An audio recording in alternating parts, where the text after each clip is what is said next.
وزیرستان کې د طالبانو تازه حمله کې پوځیان وژل شوي. پاکستانی وزیر وایي څوک چې د مهاجرینو په شړلو خفه دي هغوی د پاکستان دښمنان دي. جزئیات هم دلته وګورئ او چینل هم سبسکرایب کړئ.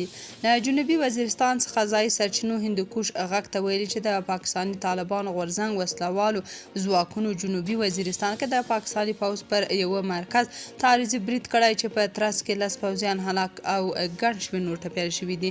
د سرچینې د معلوماتو له مخې برید تېره شپه د جنوبي وزیرستان د انګور اډې په سرخورا سیمه کې شوی دی. سرچینه وایي پاکستاني طالبانو پر یاد مرکز برید کې پاکستاني پوځیانو ته له درنې مرګ ژوبلې اړولو سربیره ګڼ شمېر مهمات او وسلې هم غنیمت کړي دي. تحریک طالبان پاکستان ویلي چې وروسته له دې به د پوځ په مرکزونو بریدونو ته زور ورکړي.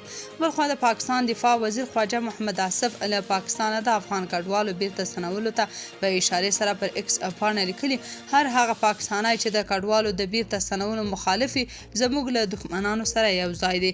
هغه لیکلي کله چې ستاسو په کور کې کوم پناه غوښتونکی ستاسو کور ته زنده‌باد نه وای او ستاسو بیرغ ته سپکاوی کوي او د هغوی خپلوان ستاسو د ساتونکو وینه تویوي باید بیرته خپل وطن ته ستانه شي. خواجه آصف په خپله لیکنه کې د پاکستان په هغې ادعا ټینګار کړی چې ګواکې ټي ټي پي او بلوچ پلتونپاله غورځنګ ته طالبانو په افغانستان کې خوندي پټنځایونه ورکړي او زیاته کړې ده د چا په خاوره کې چې زموږ دښمنانو پناه اخیستې او دلته 2 نسلونه رالوشول بیا هم زموږ د وطن لپاره د خیر دعا نه غواړي نو اوس باید دغه میلمانه بیرته خپل وطن ته ستانه کړل شي.